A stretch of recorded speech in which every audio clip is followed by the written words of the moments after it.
나귀를 탄다는 게 무엇을 의미하냐면 사람들의 그 이목이 집중되는 것을 말하거든요. 보통은 다 걸어 다니지 나귀나 말을 타지 않습니다. 그런데 나귀를 타고 간다는 얘기는 모든 사람들이 보게 하고 주목을 끌겠다라는 거예요. 예수님께서는 지금 주목을 끌겠다라고 얘기를 하고 계시는 거예요. 제자들에게 맞은편 마을에 가면 아무도 사지 않은 나귀 새끼가 메어 있는 것을 볼 건데 그거 가지고 와라. 누가 물으면은 주께서 필요하시니까 쓰고 제자리에 갖다 놓겠다고 해라. 이렇게 얘기를 했어요. 아니나 다를까 끌고 가니까 묻지요. 이거 왜 끌고 가냐. 그렇게 얘기를 하는 거죠. 그래서 나귀 새끼를 가지고 예수님께서 나귀를 타고 예루살렘에 입성하시는 거예요. 보통 때 예수님이라면 눈에 띄지 않게 조용히 예루살렘에 들어갔는데 오늘 본문에 보면 다른 사람들이 다 볼 수 있도록 이목이 집중될 수 있도록 나귀를 타고 가요. 왜 그러실까요? 이제 곧 예수님께서 십자가에 죽으실 때가 가까이 왔음을 아셨기 때문이에요. 예수님은 하나님이시기 때문에 하나님의 뜻과 하나님의 때를 정확하게 알고 계셨지요. 지금이 드러날 때인지 숨을 때인지 메시아임을 밝힐 때인지 아직은 밝히면 안 될 때인지를 정확히 알고 계셔서 예수님께서는 거기에 때에 맞게 움직이시는 거예요. 지금은 자기가 나귀를 타고 들어가면서 모든 사람들에게 찬양을 받고 동시에 이를 통해서 지금 내가 자신을 드러낼 때임을 이제 아신 거예요. 그래서 하나님께서 자기를 불러서 이제 왕으로 삼으셨고 내가 메시아임을 사람들에게 알릴 때임을 아셨기 때문에 나귀를 타고 들어가시는 거예요. 우리가 먼저 이 부분을 좀 생각해 볼 필요가 있습니다. 우리가 만약에 하나님의 때를 분별해서 지금이 내가 어떨 때인지 알고 있다면 우리를 통해서 하나님의 뜻은 완전하게 성취될 것입니다. 근데 우리는 모르거든요. 하나님의 뜻, 지금 내가 무엇을 할 때인지를 몰라요. 지금 기도할 때인지, 찬양할 때인지, 움직일 때인지, 가만히 있어야 될 때인지, 아니면 지금 막 다른 새 일을 해야 되는지, 지금 하고 있는데 더 열심을 해야 되는지, 우리 몰라요. 그렇기 때문에 우리가 이것을 안다면 여러분의 모든 수고는 정말 의미 있고 값진 결과로 이어질 것인데 우리가 하는 그 수고가 하나님의 뜻을 모르기 때문에 우리의 수고 가운데 잘못되어진 경우, 엎어진 경우, 또 때로는 힘들고 어려운 경우들이 많습니다. 근데 우리가 대부분 어떨 때 그러냐면 내 마음 가운데 무엇이 쏠려 있고 그게 내 마음의 중심에 있으면 하나님의 뜻이 아닌 내 뜻대로 하고 싶어져요. 그게 우리예요. 근데 우리의 뜻, 그리고 우리의 생각이 항상 옳고 항상 좋습니까? 절대 아니거든요. 가장 대표적으로 이게 보여지는 게 창세기 보면 야곱의 어머니 리브가의 모습이에요.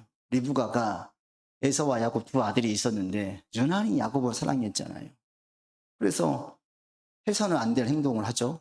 아버지를 속이고 자기 작은 아들이 대신 아버지 축복을 받게 장자인 것처럼 아버지를 속이는 거예요. 앞을 보지 못하는 아버지를 속여서 장자인 것처럼 복을 받게 만들어요. 그게 지금 이게 어떤 의미냐면 지금으로 말하면 아버지 인간도장 몰래 빼가지고 자기 자식 앞으로 재산 명의 바꾸는 거와 똑같은 거예요. 이런 큰 사기예요, 사기. 이런 일을 리브가가 자기 아들과 짜고 치고 하는 거예요. 야곱이 하는 말이 그것 안 됩니다라고 얘기하는 게 아니라 그 들키면 큰일 납니다라고 얘기해요. 그렇게 해서 얘기하니까 이 야곱의 어머니 리브가가 뭐라고 얘기합니까? 내 말만 들어라, 내 말만. 창세기에 보면 두 번이나 반복해서 얘기해요. 내 말만 따라와라. 어머니 말만 들으라는 거예요. 다 너 위해서 하는 거다. 너를 사랑해서 하는 거다. 결과가 어떻게 되어집니까? 결과가 쌍둥이 형 에서는 이 야곱을 죽이려고 하고 한날이 잘못하면 둘 다 이렇게 생긴 거예요. 그러니까 리브가가 자기 아들, 자기 오빠 집으로 빨리 보내요. 그게 영영생 이별이 돼요. 사람의 말이 항상 옳으냐, 항상 좋으냐, 절대 아니에요. 사랑해서 하는 말인데도 불구하고 그게 가정에 화를 가져왔어요. 불행을 가져왔어요. 그래서 쌍둥이 에서와 야곱이 화해하기까지 너무나 오랜 시간, 20년이 걸려요, 20년이. 왼수고 있다가. 그 출발이 단추가 누구한테 있었냐? 그 엄마한테 있었던 거예요, 엄마. 자기가 더 아들을 사랑하니까 이 아들이 축복받기를 원해서 해서는 안 될 행동을 해서. 가끔 이 부분을 가지고 잘못 설교하시는 분들이 있어요. 이게 하나님의 뜻이라는 등, 하나님께서 그렇게 인도하셨다는 등. 절대 아닙니다, 여러분. 하나님은 우리가 불의한 방법으로 복을 받길 원하시지 않아요. 그건 불의한 방법. 아버지를 속이는 것은 앞서 말씀드린 것처럼 인간 도장 뺏어가지고 제사는 자기 아들을 바꾸는 것과 똑같아요. 형에게 갈 축복을 대신 받게 하는 것. 그러기 위해서 형처럼 변장을 하고 형 옷을 입히고 아버지에게 형 흉내를 내고 아버지를 속이는 거예요. 이거 하나님의 뜻이 아니에요. 이로 인해서 생겨진 어려움들, 잘못은 죄로 인해서 벌어진 어려움이지 하나님께서 몰아가신 게 아니에요. 하나님께서는 그 잘못된 행위를 사용하신 거예요. 그들이 잘못되어서 어려움을 겪고 있는 것 또한 사용해 주셔서 그를 하나님의 사람으로 만들어 가신 것이지 하나님께서 그를 어려움으로 몰아가신 게 아니에요. 자기가 몰아간 거예요. 우리가 나의 생각과 나의 계획을 지나치게 깊게 생각을 하다 보면 하나님께서 지금 내게 무엇을 하라고 하시는지, 내가 지금 무엇을 해야지 옳는지 이 하나님의 때를 놓치게 돼요. 하나님의 때를 보지 못하고 성급하게 행동을 하면 일을 그르치기 쉽습니다. 우리 계획과 뜻대로 해가지고 다 잘 되어집니까? 안 된 경우가 훨씬 많아요. 근데 잘 되어진 몇 개를 가지고 우리는 자랑을 하죠. 여러분 이 시간 하나님의 때, 하나님의 뜻을 좀 생각할 수 있기를 바랍니다. 할 수 있으면 매 순간순간 물으면서 갈 수 있기를 바라요. 하나님의 때가 무엇이, 하나님 제가 지금 무엇을 해야 됩니까? 라고 물으시면서 자꾸 가시기를 바랍니다. 이게 너무너무 중요해요. 나를 부르셨는데 주님의 뜻을 이루기 위해서 제가 지금 무엇을 해야 되는 때인지를 좀 분별하게 도와주십시오. 우리가 매 순간순간마다 상황마다 이 때가 변하거든요. 우리는 알 수 없어요. 그렇기 때문에 우리가 모를 때에 여러분에게 가장 좋은 방법이 뭡니까? 일단 내게 주어진 자리에서 최선을 다하는 거예요. 내게 지금 맡겨진 일 가운데에서 열심을 내는 거예요. 그러다 보면 주님께서 보여주세요. 여러분 가운데 그래서 자꾸 물으시기를 바라요. 지금 여러분 가운데 어떤 계획이 있고 어떤 일에 매진하고 있고 어떤 생각이 막 몰입되어져 있다면 더더욱 물으시기를 바랍니다. 하나님 주님의 뜻이 무엇입니까? 제가 지금 무엇 해야 됩니까? 자꾸 물으세요. 자꾸. 예수님은 지금 하나님이시기 때문에 어떠한 때인지를 분명히 아셔서 자기를 드러내셨어요. 그래서 나귀를 타고 입성하시면서 이목을 집중시킵니다. 예수님께서 나귀를 타신 이유가 무엇입니까? 가장 큰 이유는 왕으로 오심을 알리기 위함이에요. 예수님은 누구시냐? 왕이라는 거예요. 왕. 여러분도 이 시간 예수님 이렇게 고백하기를 바랍니다. 예수님 누구예요? 왕이에요. 그런데 이 왕이라고 이야기하면 우리에게 별로 와닿지는 않아요. 우리가 지금 왕정시대에 살고 있지 않기 때문에 왕이 우리한테는 전혀 와닿지가 않아요. 이 왕이라는 게 당신은 어떤 의미냐? 전부예요. 전부. 자기의 전부. 우리 국가를 구성짓는 3대 요소가 있죠. 뭐예요? 국가가 되기 위해서는 국민과 주권과 영토가 있어야 돼요. 그런데 이것은 지금의 얘기이고 이전에는 국가를 이루는데 국민은 절대적인 요소가 아니었어요. 우리나라도 마찬가지였어요. 조선시대까지만 가보세요. 국민이 국가 이런 주 3대 요소 중에 들어갑니까? 안 들어가요. 국민, 백성이 수십만 명이 죽어도 중요한 것은 백성이 아니에요. 왕이에요, 왕. 왕이 살아있으면 나라가 존재하는 것이고 왕이 죽고 왕의 자손들이 다 죽으면 그 왕조는 무너지는 거예요. 국가가 없어져요. 그러니까 이 당시 왕이라는 것은 그 뭐냐? 국가예요. 프랑스 루이 14세가 지닌 그 국가다. 이게 틀린 말이 아니에요. 그 당시에는 왕이 곧 국가예요. 백성은 죽으나 마나 별로 중요하지 않아요. 예수님 왕이라는 표현은 뭐겠어요? 전부예요, 전부. 없으면 존재가 없어지는 거예요. 그러니까 백성들이 아무리 많이 죽어도 왕을 휘신시키잖아요. 초대교회 때는 그 왕의 개념이 없기 때문에 어떻게 표현했냐면 예수님을 주로 고백을 했어요. 자기는 노예로 표현을 했어요. 그 당시엔 노예 제도가 있었잖아요. 그럴 때 예수님을 주인으로, 나의 구세주로, 나는 노예로 표현을 했어요. 그 당시에 노예가 무엇을 의미하는지 잘 알고 있음에도 불구하고 그 당시 초대교회 성도들은 자신들을 낮추고 모든 주권과 결정이 그리스도에게 있음을 고백하기 위해서 노예로 표현을 했어요. 노예로 표현되어지면 확 와닿거든요. 예수님 내 주인이야. 나는 노예야. 그런데 이 노예라는 개념이 그 당시에 당연히 부정적인 개념이죠. 그럼에도 불구하고 노예로 자처했어요. 예수님보다 더 좋은 주인이 없기 때문에, 더 선한 주인이 없기 때문에, 더 잘되게 이끌어갈 주인이 없기 때문에 기꺼이 예수님의 노예로 자처했어요. 이게 왕의 개념이에요. 여러분은 예수님 누구세요? 여러분은 예수님은? 오늘날에 내가 주님의 노예입니다. 이것도 와닿지가 않아요. 어떻게 표현해야 될까요? 여러분이 생각하는 힘 있는 모든 사람들 다 합친 그 이상의 예수님이에요. 대통령, 대기업 회장, 법관, 뭐 참모총장, 어떤 그 이상의 모든 힘을 합친 그 존재, 그보다 높은 존재가 예수님이라는 거예요. 아까 얘기한 그 노예로 따지면 저는 주님 제 직장에서 하청 직원, 일용직 근로자, 노동자에 불과합니다. 이거예요. 주님 우리 대기업 사장님이시고 회장님이십니다. 이 고백이에요. 이게 우리한테 현실적으로 와닿는 고백이죠. 시대를 초월해서 영향력을 가진 인물을 우리는 고트라고 하죠. GOAT, Greatest of All Time 해가지고 모든 시대에서 가장 위대한 자. 그래서 축구, 특히 운동계에서 쓰였는데 이제는 막 전 모든 영역에 다 쓰이고 있는데 뭐 축구 쪽에 리오넬 메시나 농구 쪽에 마이클 조던이나 이런 사람들 막 숭배해 머리를 조아리면서 그런 사람들에게 고개를 숙이는 거예요. 우리에게 최고의 고트가 누구예요? 예수님이라는 거예요. 예수님. 여러분에게 이런 고백이 있기를 바라요. 이게 왕의 개념이에요.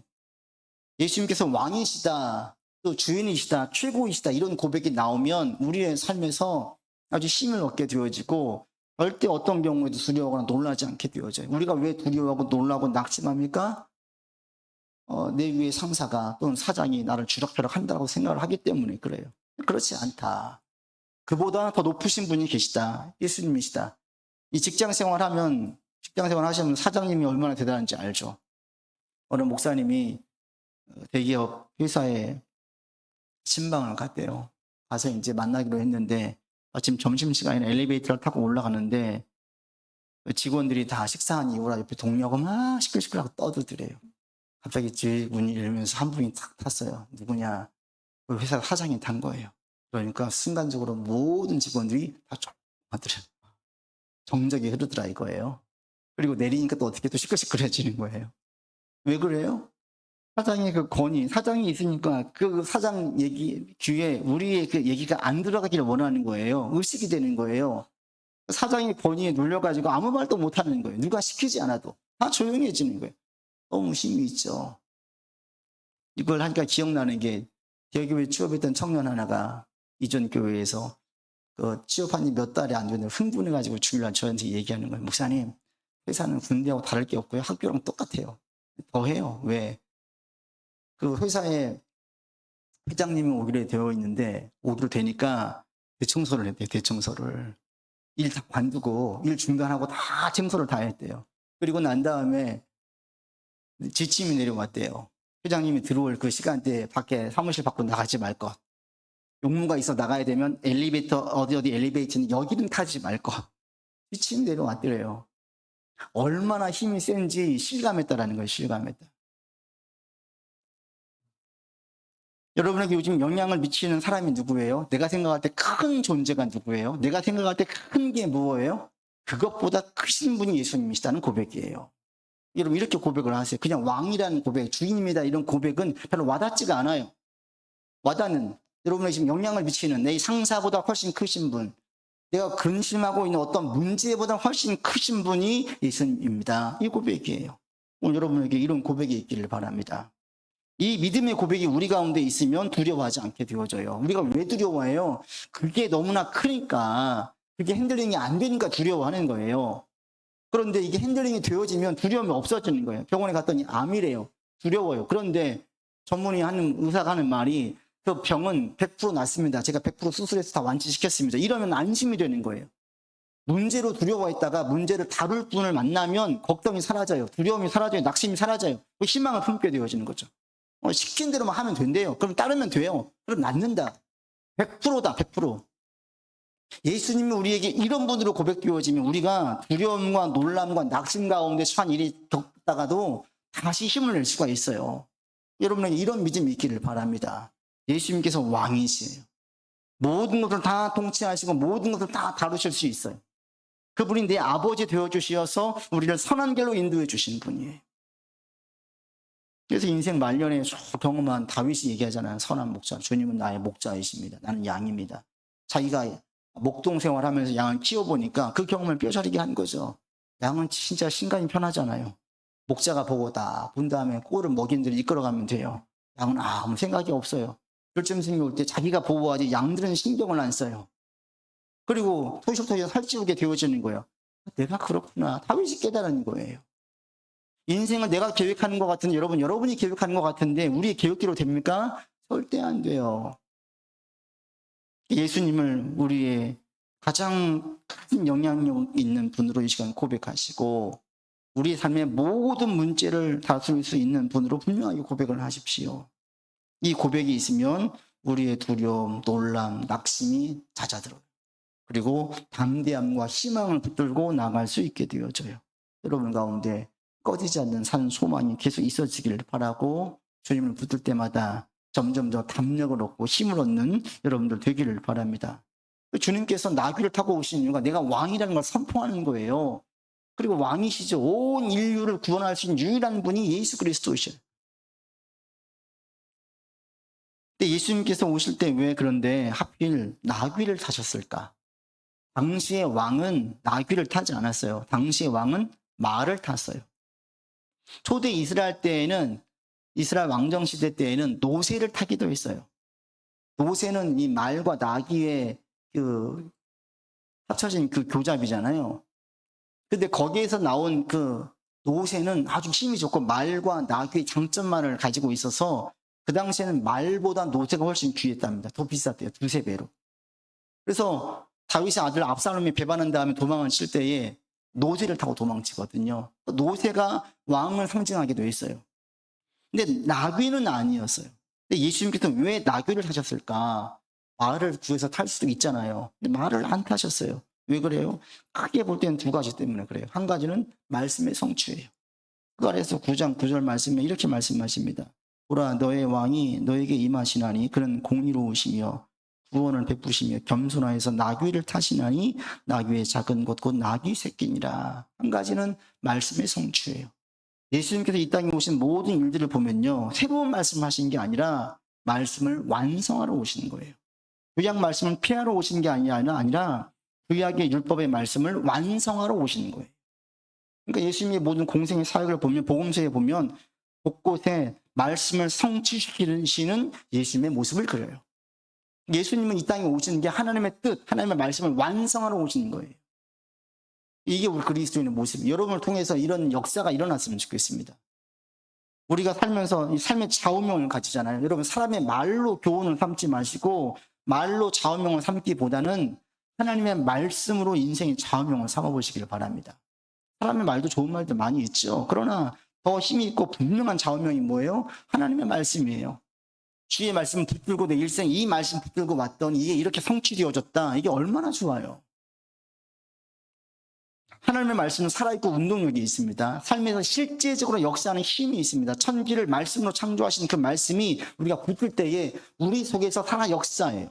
우리의 삶에서 능력이 되어져요. 우리의 생각을 지키고 마음을 지키고 행동을 삼가하면서 힘있게 나가게 만들어줘요.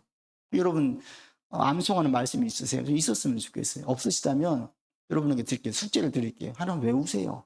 딱 보다가 너무너무 좋은 말씀이 있으면 외우세요. 자꾸 곱씹어 보세요. 그게 얼마나 달고 오묘한지 몰라요. 그러면 거기에서 얻어진 지혜가 있고 내게 훈계해준 훈계가 있습니다. 구체적인 가르침을 줘요. 말씀이에요. 여러분을 통해서 말씀이 완성되어져 가기를 바랍니다. 예수님께서는 첫 번째 말씀을 완성하기 위해서 나귀를 타셨어요. 그런데 나귀를 타신 더 큰 목적이 있습니다. 스가랴 9장 9절에 보면 이거 분명하게 말합니다. 왜 나귀를 타셨냐? 어떤 게 있냐면 겸손하여서라고 얘기하고 있어요. 예수님께서 나귀를 타신 이유는 예수님은 왕으로 오셨는데 어떤 왕이냐면 겸손의 왕으로 오셨어요. 예수님께서 하나님이시죠. 하나님이신 그분 예수님이 인간의 몸을 입고 온 자체가 겸손이죠. 인간의 연약하고 제한된 몸으로 오신 자체가 겸손의 표현이에요. 세상에 예수님께서 오신 이유는 힘으로 군림하기, 통치하기 위해서 오신 게 아니라 사랑 겸손으로 오신 거예요. 겸손. 근데 이 겸손이라는 게 뭐냐? 겸손이라는 것은 무조건 낮아지는 것을 의미하지 않습니다. 자기 소리를 내지 않는 것을 의미하지 않습니다. 모든 사람에게 맞춰주는 착한 사람이 겸손이 아니에요. 그 겸손이 뭐냐? 겸손의 출발은 사랑이에요. 예수님께서 왜 낮아지셨습니까? 우리를 구원하시려고. 왜 구원하시려고 하십니까? 우리를 사랑하시니까. 이것을 가장 잘 보여주는 우리의 그 좋은 샘플이 누구냐면 부모님이에요. 우리 부모님들은 겸손하신 분들이에요. 우리에게 눈높이를 우리의 눈높이에 맞춰주시는 분이에요. 애가 태어나요. 전 모든 식구들이 그 애 사이클에 맞춰요. 애가 자면 안 깨워요. 얘가 자고 있으면 조용조용히 해요. 왜 그래요? 애에게 맞춰주는 거예요. 가장 연약한 아이에게. 왜 맞춰줘요? 사랑하니까, 내 새끼니까. 사랑의 발로예요. 사랑하니까 맞춰주는 거예요. 사랑이 겸손하게 만들어요. 예수님의 겸손의 출발은 사랑이었어요. 그러니까 우리에게도 예수를 믿는 그리스도인들이 나타난 가장 구별되어진 특성 중에 한 가지가 뭐냐면 겸손이거든요. 교만은 주님을 잘 믿는 자가 절대 아니에요. 교만은 패망의 선봉이라 주님 치셔요. 주님께 매를 받을 뿐이에요. 어떤 자를 세워주시고 어떤 자를 높여주시니 겸손한 자를 높여주세요. 그런데 겸손은 예수님을 그리스도로 믿는 사람들에겐 자연스럽게 나타나야만 되는 거예요. 불의 속성이 밝음과 따뜻함이 있는 것처럼 우리가 불을 품고 있으면 밝음과 따뜻함이 나타나야 되는 거예요. 그렇지 않으면 그건 가짜 불이죠. 예수를 믿고 있으면 우리를 통해서 나타나야 될 한 가지가 있는데 그게 뭐냐? 겸손이라는 거예요. 겸손. 이것은 자연스럽게 나올 수밖에 없어요. 겸손의 왕을 내가 구주로 모시고 있는데 우리가 어떻게 교만해집니까? 겸손할 수밖에 없어요. 겸손이라는 게 뭐냐? 상대의 위치로 내려가는 거예요. 겸손한 사람은 관용의 사람이에요. 남을 용납할 수 있는 사람이에요. 왜? 상대의 입장에서 내려가 있다 보니까 상대의 관점, 상대의 마음 상태가 헤아려져요. 그러니까 정죄와 판단이 아니라 품는 거예요. 이해가 되어져요. 너그러운 마음이 생겨요. 이 겸손한 사람에게 나타나는 특징이에요. 여러분들이 겸손한 사람 되기를 바랍니다. 그러려면 우리의 눈높이가 높아지면 안 돼요. 우리의 마음이 눈이 높은 자에서 자꾸 가르치면 안 돼요. 같이 연약한 자에 가 있어야 되는 거예요. 아픈 사람에게 병원 가 그게 아니라 같이 내가 아픈 사람을 가서 열을 만져주고 힘든 거 도와주는 게 그게 부모잖아요. 병원에 데리고 가잖아요. 그게 바로 낮은 자리에 내려가는 거예요.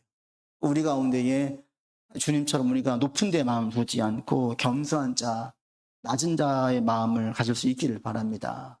그리고 또 한 가지, 우리가 연약한 자잖아요. 우리가 힘들고 상처가 있잖아요. 우리의 연약함과 상처와 아픔들이 하나님께서 우리를 겸손하게 만들어요. 이것이 상처가 나중에 치유되어지고 나면 나와 비슷한 상처를 가지고 있는 사람들 볼 때 훨씬 긍휼의 마음과 헤아리는 마음을 가지게 되어져요. 과거에 옥하는 목사님이 교회 사역할 때에 교회 가운데 그 사별한 배우자가 자꾸 들어오더래요. 혼자 되신 분들이. 근데 그분들이 자꾸 이제 오니까 이따가 그분들을 위한 모임을 하나 만들었어요. 그리고 난 다음에 거기에 이제 위원장으로 오래전 남편과 사별한 그 권사님을 세운 거예요. 정확하게 제가 권사님인지 장로님인지 기억나지 않지만 그런 분들을 세웠어요. 그리고 목사님이 설교하고 사역을 하게 되어지는데 너무나 큰 위로를 받는 거예요. 누구에게 위로받았을까요? 목사님의 설교가 아니었어요. 그러면 먼저 사별해가지고 그 시기를 잘 이겨내신 분들의 얘기가 그들에게 큰 위로가 되는 거예요. 이게 남편이나 아내와 사별하게 되어지면 너무 힘들죠. 저도 겪어보지 않았지만 그분들의 그 증상을 봐요. 그냥 이제 어떤 분은 남편과 함께 신앙생활 하다가 남편을 먼저 보냈어요. 그랬더니 교회를 못 가겠대요. 왜냐하면 남편과 항상 예배 드리는 그 자리가 앉기만 하면 남편이 생각이 나는 거예요. 예배를 못 드리게 돼요. 오히려 코로나가 그분에게 위로가 됐어요. 예배를 못 드리고 온라인으로 예배를 드리다 보니까. 나중에 그 권사님은 그런 고백을 해요. 너무너무 힘들어요. 근데 이걸 누가 위로해줘요? 제가 100번 얘기하고 하나님 말씀 얘기해도 크게 위로가 안 돼요. 누가 위로가 돼요? 자기와 똑같은 고통과 아픔을 겪은 분들이 말할 때 위로가 되는 거예요. 그래서 우리의 고통과 아픔 여러분 헛된 것이 아닙니다. 내가 어떤 일로 힘들어요? 어려웠어요? 절대 헛된 것 아닙니다. 주님 안에서 견디고 이겨내게 되어지면 이게 아주 귀하게 사용되어지는 거예요. 그게 우리를 대단히 겸손하게 만들어서 누군가 아파할 때 훈계하지 않아요. 자식도 똑같이 아파봤기 때문에 훈계보다는 같이 울어줘요. 손수건 건네주고 등 토닥여주고 같이 있어줘요. 근데 그게 위로가 되는 거예요. 그때 한마디 내뱉는 그 말이 너무나 금쪽같이 와닿아요. 그러니까 목사의 말보다 그런 경험에 있는 분들의 말이 훨씬 그들에게는 영향력이 있는 거예요. 기업가 모임도 마찬가지였다고 합니다. 사업 망하고 부도 나가서 힘들어하는 분들에게 누가 소망이 되어지냐? 똑같은 일을 겪어서 재기에 성공했거나 재기에 성공하지 못해도 견딘 사람들, 이들의 말들이 그분들에게 위로가 되는 거예요. 우리가 힘들고 어려워요. 하나님께서 이걸 사용하신다라는 거예요. 우리를 겸손하게 만들고 누군가를 볼 때에 같은 마음을 가지게 만들어줘요.